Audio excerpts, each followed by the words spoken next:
Live from the Business RadioX studio inside Renaissance Bank, the bank that specializes in understanding you. It's time for North Fulton Business Radio. And hello again, everyone. Welcome to another edition of North Fulton Business Radio. I'm John Ray, and I just want to give a quick shout out before we get to our guest for the folks over at Renaissance Bank. They have been pretty spectacular during all the PPP issues that have gone around and did a lot of work with non-clients, which a lot of banks did not do that. A lot did, but others didn't. Renaissance one that did, and they made a lot of friends. And if you're looking for a more personal experience with your bank, check them out. Go to renaissancebank.com. They've got 200 offices across the South ready to serve you, and you can find your nearest office there on their website. Give them a call. Notice that a real person will answer the phone, not a computer-generated voice, and make an appointment and go see them. And I think you'll be glad you did. I know that from firsthand experience. Renaissance Bank, understanding you, member FDIC. And now I want to welcome Dr. Leon Prieto. And Dr. Prieto is a professor of management at Clayton State University. Dr. Prieto, welcome. Thank you for having me on, John. This is such a pleasure. It's a pleasure for me, actually, because I just the source of this interview is talking about your book, and which I just finished over the weekend. African American Management History is the name of the book. Folks, I strongly encourage that you read it. Go grab it and read it. But before we get to that, tell us a little bit about you and your background and as a management professor there at Clayton State. Okay. Well, from the accent, I'm originally from Trinidad and Tobago, which is a twin island republic in the Caribbean, not too far geographically from Venezuela. So born and raised there, but I decided to move to the U.S. to attend college, so I went to a historically black college known as Claflin University in a little city known as Orangeburg, South Carolina. And so I went there for undergrad and did my MBA at Georgia Southern University, and then I decided to pursue my doctoral studies, my PhD at LSU. So I'm a big LSU football fan, so we're not doing so good this season, but last season, of course, we were champions. So I'm still enjoying, a little bit of that. Well, that was a season for the ages. So I think you can coast on that one for a long time, right? Oh, yes. Yeah. Oh, yes. I'm still on a high from that season. Absolutely. Yeah. So I currently work at Clayton State University. I started my career at Savannah State, but I eventually transitioned to Clayton State University. Been there for a little over 8 years now. And so I work for our College of Business over at Clayton State. And for those who are not familiar with Clayton State University, we have around 8,000 students. It's a great university, beautiful campus. And I would like to think that, we are doing our part to educate the future small business owners, entrepreneurs, within the state of Georgia and the Atlanta area. So I think we're doing a pretty good job at Clayton State. Great place to be. Yeah, I was going to let's give a bigger shout out to Clayton State. I know we want to get to your book, but let's do that because I'm glad you mentioned that because a lot of folks, particularly on the northern side of Atlanta, aren't familiar with Clayton State, right? Because of where it's located. They don't know that Clayton State has 8,000 students. That's a pretty good sized campus. And y'all are doing some great work in the business department there in terms of doing some pretty practical education for future business leaders. I would like to think so. We have great leadership, Dr. Tim Hines. He's the president, and he recently announced he's retiring next year. So that's a huge loss for Clayton State, but he did great work for almost 10 years, and I'm pretty sure we're going to find another exceptional leader to lead us. We have a great dean of our business school, Dr. Jacob Chaco, and he's doing a really wonderful job. We have fine faculty members. Dr. Joey Hain, she introduced me to you. Mm-hmm. She's a wonderful marketing professor at Clayton State University, and we're so happy to have her. And we have a number of great faculty members doing wonderful things as it relates to economic development, coming up with great programs for our local business community. So we're just trying to serve the needs of our constituents within Clayton County and beyond. So a lot of people haven't heard of us, and people say we are a well-kept secret, but who wants to be a secret? That's right. That's right. So hopefully some of the listeners could, check us out, visit our campus. We have a very beautiful campus, and I'm quite proud of the impact we are making at Clayton State, and we're going to continuously make an impact within the state of Georgia. That's great. Thank you for that. Let's get to your book. Again, the name of the book is African American Management History, which you co-authored with your wife. So let's shout out to your wife, Dr. Simone Phipps, and congratulations on getting this important work out. Tell us a little bit about your book, maybe the why this topic, why this was important to you and your wife to get this topic covered in a book like this. Okay. Well, shout out again to Simone Phipps, Dr. Simone Phipps, and she's a professor at Middle Georgia State University in the big city of Macon. Yeah,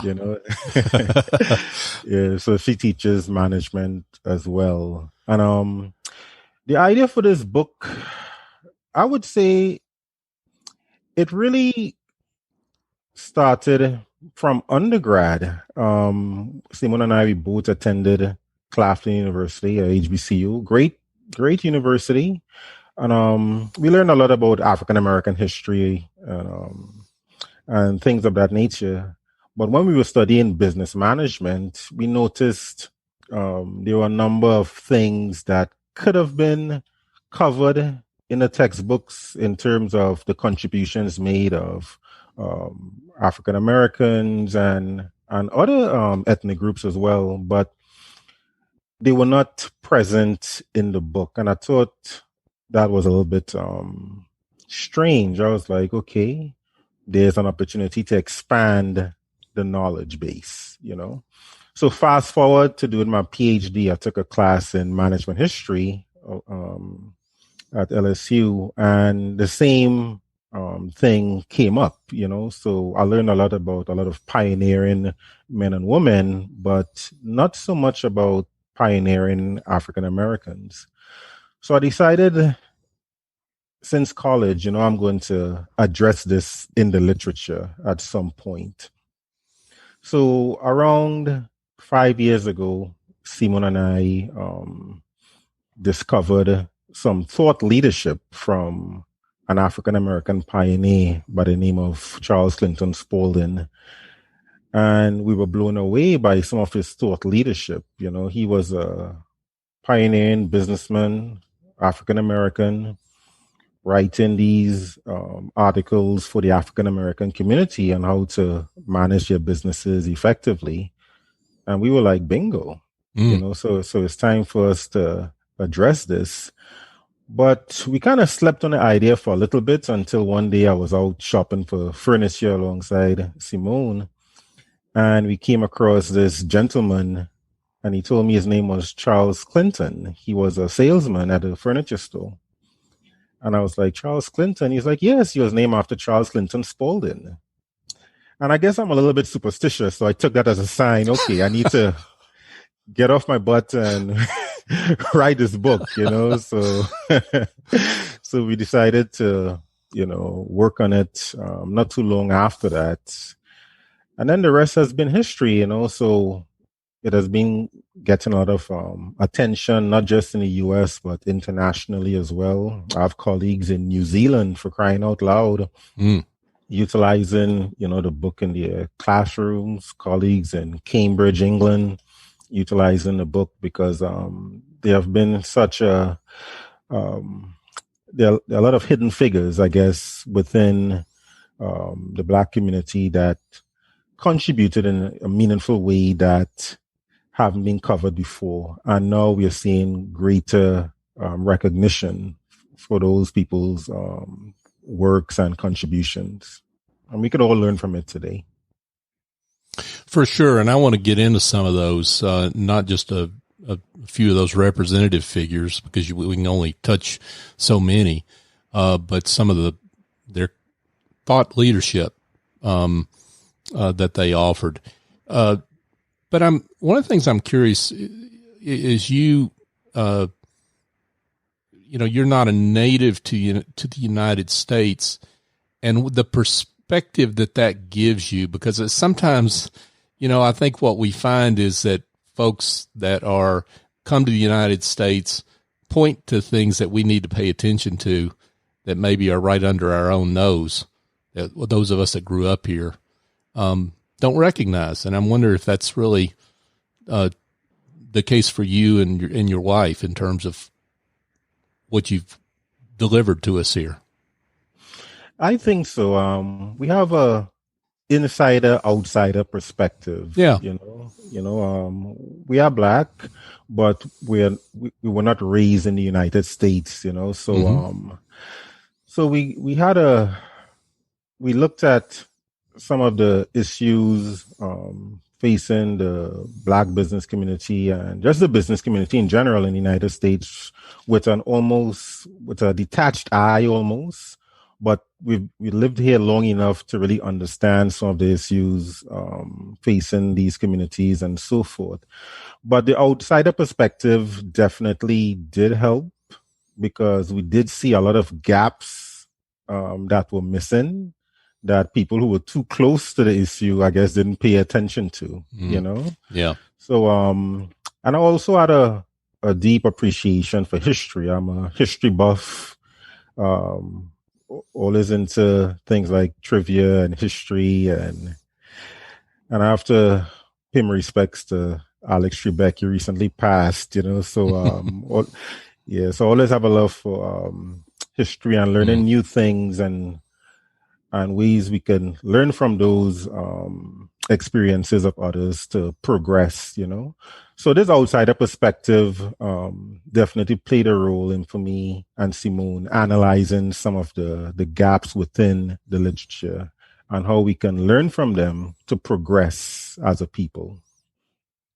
So let's get into that. And one of the things I would notice, just point people to right off the bat, is the word African here in the title is very important, because one of the things that you talk about in the book are the ways of viewing the world that came from Africa that are really important in terms of the way these business leaders built and ran their businesses. Yeah, very good question. There's this African philosophy that stem from Southern Africa, like, for example, South Africa. It's known as ubuntu. And a rough translation of ubuntu means I am because we are. And ubuntu represents that overarching philosophy throughout the continent of Africa. So there are different countries that have similar philosophies with different names. So Ubuntu, that's the name in South Africa. In Rwanda, they call it Umuganda. In Kenya, they call it Ujama. So it embodies the same thing, this whole spirit of cooperation. So cooperation plays a very active role on the continent. And during the slave trade and slavery, a lot of these traditions did not die in the Middle Passage. It still persisted in the Caribbean, where I'm originally from. It still persisted in Latin America, and it still persisted in the United States.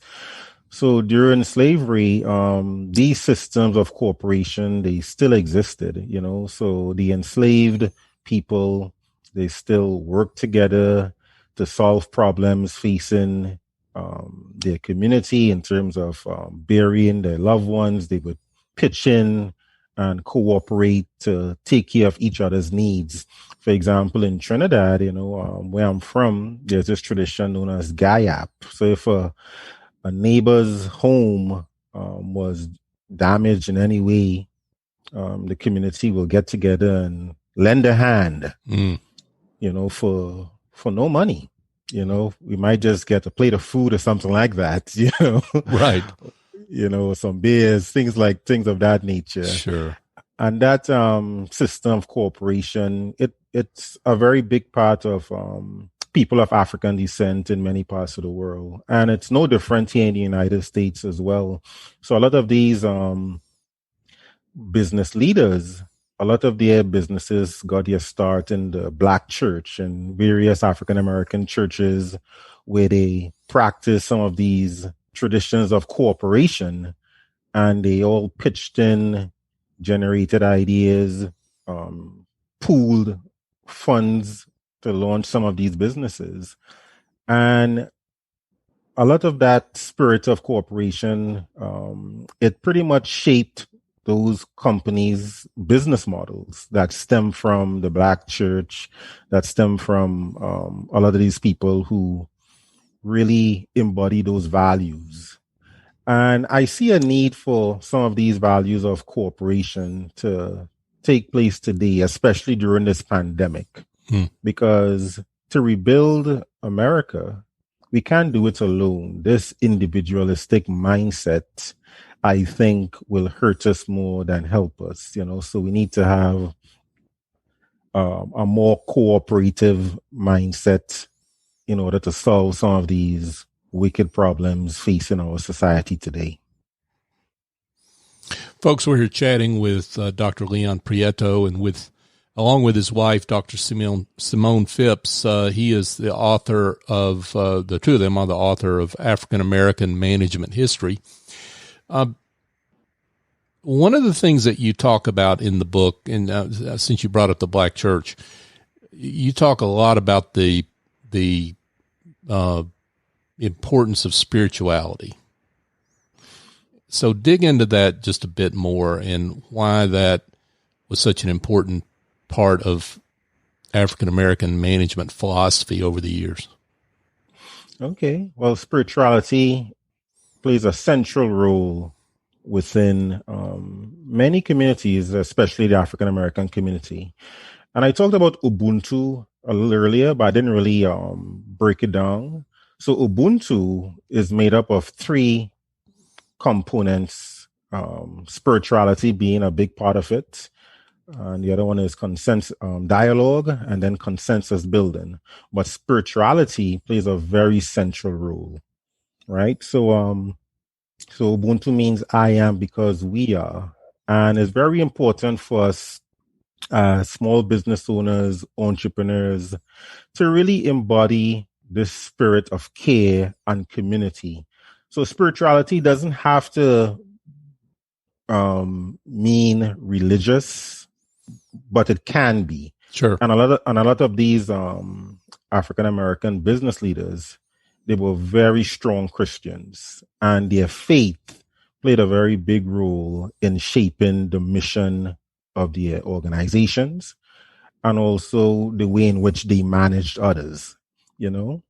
But it doesn't have to mean religion today, because in spite of someone's religious beliefs or not, we all need to embody a lot of values related to helping others, being compassionate, showing empathy.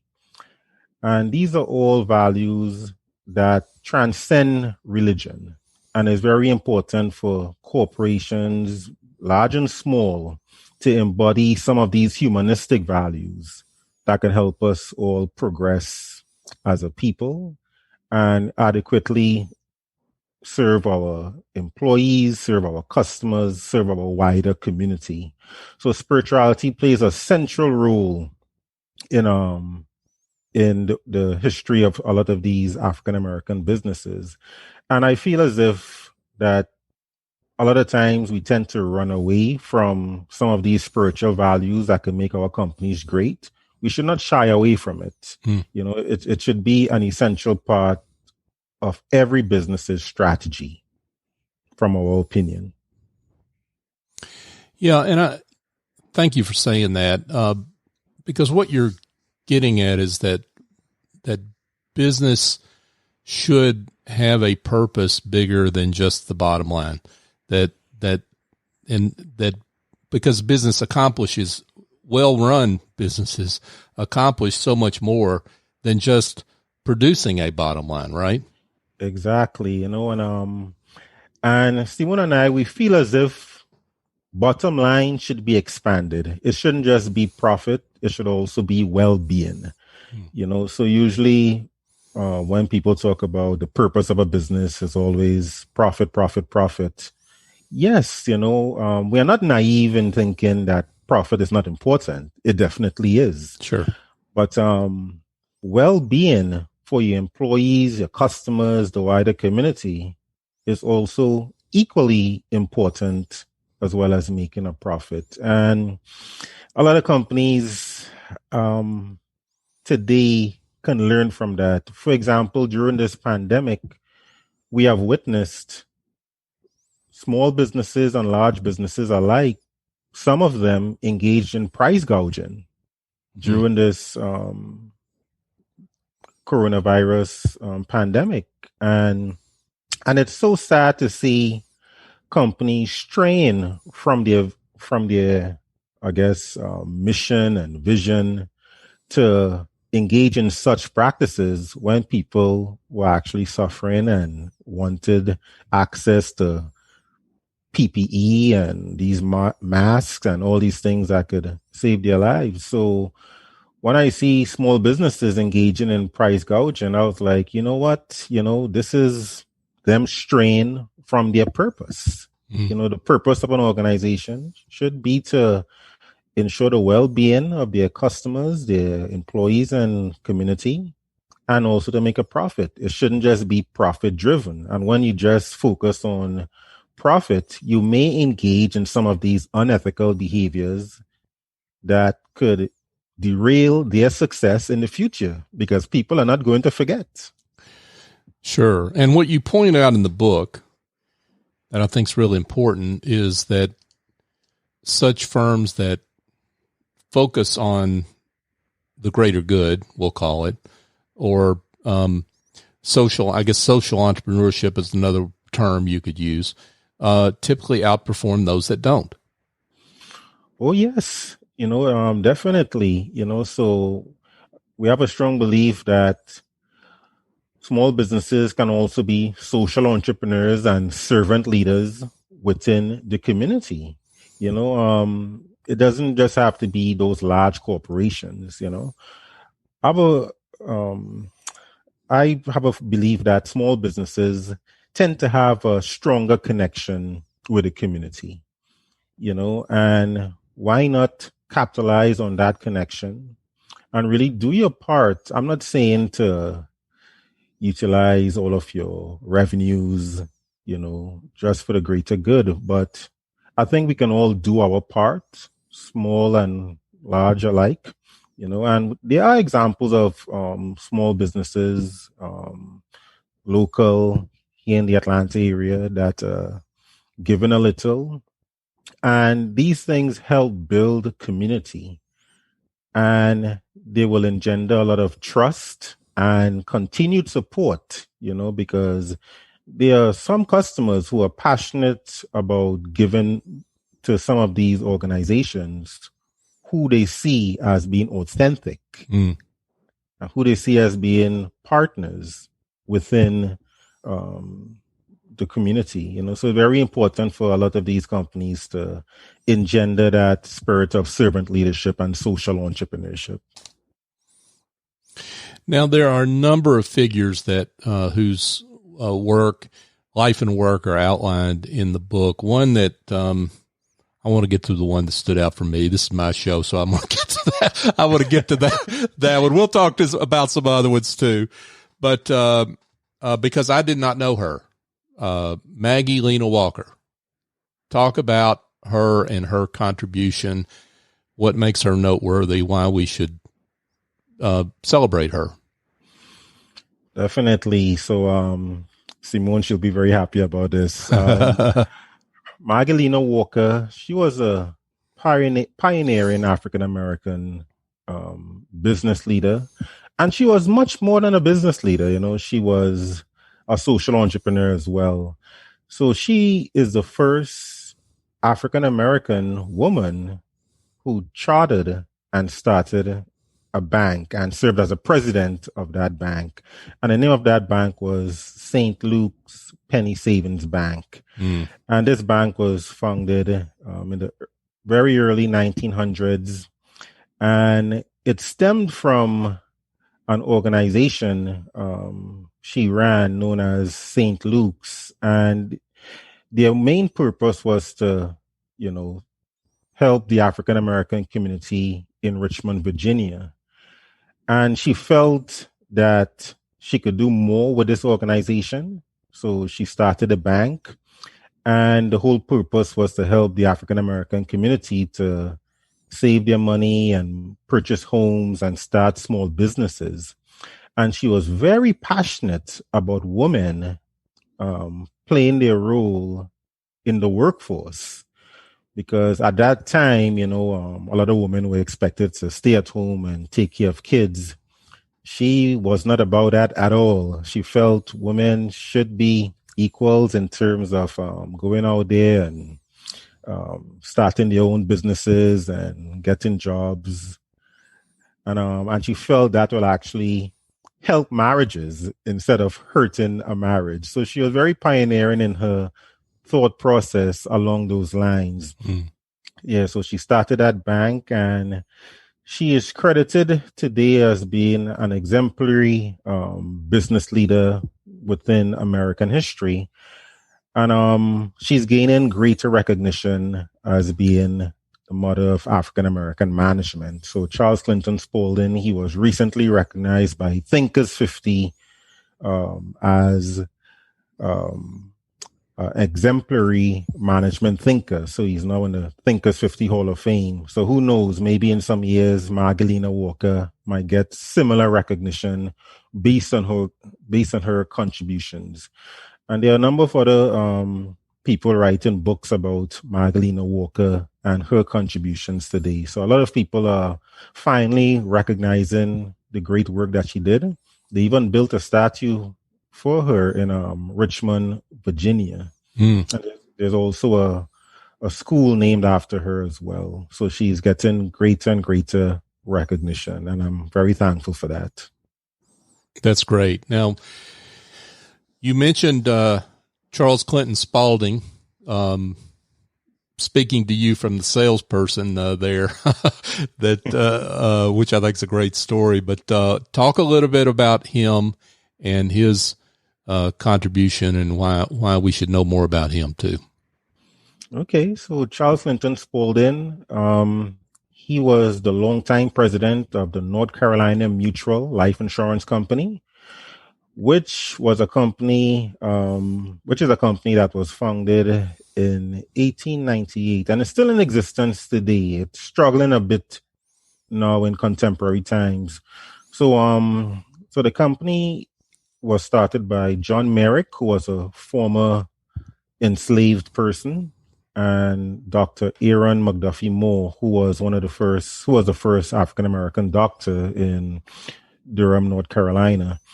So the company was failing, and then they hired Charles Clinton Spaulding to turn that company around. And he was a natural salesman. And so from 1900 up until the early 1950s, he managed the North Carolina Mutual, turned it into the most successful African-American business in the early 20th century. And he was as popular as Oprah Winfrey was in the early half of the 20th century. Schools were named after him. People were naming their children after him. He was even well known in Africa. He would receive letters from people in Nigeria because they hoped he would sponsor their scholarships and give them jobs. So he was a legendary figure, legendary business person. And what was unique about him was his thought leadership. So he wrote a number of articles giving advice to even his competitors on how to manage a business. So some of his works were in popular newspapers, and he was also covered by the popular press as well. And he was highly respected, not just in the Black community, but also the white community as well. They highly respected Charles Clinton Spaulding. So Simon and I were very pleased that Thinkers 50, which is an organization that recognizes management thought leaders, so people like Clayton Christensen, who recently passed, people like Michael Porter, they were recognized by the Thinkers 50 Hall of Fame. And so Charles Clinton Spaulding is a recent inductee to the Thinkers 50 Hall of Fame, and we're quite pleased about that. So he's another one of those hidden figures who shouldn't be hidden. Sure. Based on his contributions. Stepping back just a second, I'm really curious about just the whole notion that I think a lot of business people are, and I've been guilty of this myself, infected by the notion that, we made great progress in terms of our management thought, right? And we do it better than they used to do it in the old days, right? And there's, we want to learn from those around us today, but there's folks in the past, there's not a lot to learn necessarily. And we don't spend enough time in management history generally, much less African-American management history. Talk a little bit about that and some of the really refreshing contemporary ideas that you talk about in the book that we can utilize today and revive today. Oh, yes, there's a lot we can learn from history. And keep in mind, I am totally biased because I love history, first and foremost. But a lot of times we tend to focus on the now, but we can reflect on the past to chart a way forward, right? And a lot of management ideas we see is actually old wine in new bottles, if you really think about it, So ideas don't just die, they hang around a bit, but they might be reconfigured and reimagined for contemporary times. But a lot of these figures who we covered in the book and other figures as well, many of their ideas are so revolutionary, it can still be applied in contemporary times to help us progress as a people. So a lot of times we tend to focus on the new, on what's fresh and what's present now. But we do ourselves a grave injustice by not spending the time and reflecting on some of this wisdom. Because growing up as a little boy back in Trinidad, the most important lessons I've learned was from listening to my grandmothers and listening to elders in the community, listening to people who came before me who had a lot of sage advice and sage wisdom to share. And the same thing applies when it comes to management, So the businesses that succeeded in the past are those that had a greater connection with the community and who showed empathy and who were truly servant leaders. And that wisdom, those companies pretty much manifested. We should be very avid listeners to some of these pioneers. We should actually spend time learning how they did things and apply it today, because there's nothing old about connecting with the community and giving back in a meaningful way and looking after the well-being. That's ideas like that will last a lifetime. So we should always embrace history and try not to make the same mistakes that were made in the past. Folks, we're here chatting with Dr. Leon Prieto, and along with his wife, Dr. Simone Phipps. They are the authors of African American Management History. As we wrap up here, I want to make sure we dig into a particular concept that you talk about, and we've addressed it a little bit here in our chat, but this term cooperative advantage, because we're so steeped in the term competitive advantage, and you make a contrast in those two concepts in the book. Talk about cooperative advantage and what that really means. Well, yes, in today's society, we focus a lot on competition. And there is some value in that, there is some value in being competitive. But we should focus on separating ourselves from our competition by focusing on some of the values that stem from Ubuntu, a spirit of care and community, dialogue and consensus building. So we define cooperative advantage as the benefits that companies can possess and accrue due to its people-centered approach, to consensus building, spirituality, and dialogue. So it's a very people-centered approach to management. And a lot of times, if we too focus on competition, we will lose sight of our employees, our customers, the community, and all of the stakeholders, because we are so laser focused on destroying the competitors.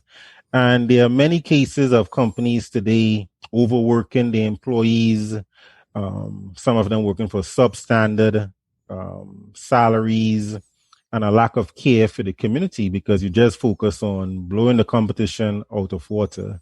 So it's just a way to reimagine the true purpose of companies today, small and large, focusing on cooperation and well-being. And a big part of it is having a more compassionate approach to capitalism, because capitalism at times can appear soulless and too individualistic. So it's time to bring a soul in capitalism, embody some of these principles of Ubuntu, have a greater focus on spirituality, really try to get to know your customers, via dialogue, get to know your community, try to build consensus, generate ideas from your customers and the community as well to help with your service or your products, and so it's very important for us in this new era. Hopefully we'll be living in the post-pandemic era soon. And there's a tremendous opportunity for us to reimagine what we want this world to be by focusing on gaining a cooperative advantage. And just to emphasize here, this is not some binary dichotomy here, if you will. This is not some either or kind of thing. And I think we're in such a tribal world now that people think it's got to be either be one or the other. Talking about a cooperative advantage does not mean ignoring the bottom line. It means incorporating a lot of other concepts and into your practice as a business leader beyond just the bottom line. And I think that's important to say. Again, we've said it once, but let's say it again. Definitely. So let's not be naive. Of course, competition is something we have to focus on to a certain degree, but let's not make that the panacea to solving all problems, so we can separate ourselves as a company based on how much you focus on the well-being of your employees and the community and how well you serve your customers. And there are a number of these lists with the most respected companies. And those companies that make those lists are usually the one that embody some of these values we are talking about. You know, the employees sing praises about them based on how well they treat them, how well they serve the community. So a way to really separate yourself from your competitors is to actually be a good servant leader, be a social entrepreneur, and a company that embody these principles of cooperation. Dr. Leon Prieto, this has been awesome. What a pleasure to have you. And thanks so much to you and your wife for writing this book. I highly recommend it. A lot there. It's too rich for us to get into everything that's there in just the short time we have together. But for those that would like to know more, would like to be in touch with you and get your book, tell them how they can do that. Well, first and foremost, thanks for inviting me to have this discussion with you and your audience. So this has been an absolute pleasure. And the book can be purchased on Amazon. So just type in African American Management History, Insights on Gaining a Cooperative Advantage. It's readily available on Amazon. Feel free to reach out to me on Twitter and LinkedIn, Leon C. Prieto. I'll be happy to talk to you. Awesome. Dr. Leon Prieto, thank you so much for being with us. Thank you, John. And folks, just a note, we'll have links in the show page as well, so you can go there if you're want to check out our website. Just a quick reminder before we take off here, if you've got some problems with your business that involve administrative tasks or bookkeeping, maybe you've got some marketing issues that you need to solve. Well, I've got an answer for you that involves picking up the phone and calling Essie Escobedo over at Office Angels. Now, Essie is been in this business for 20 years.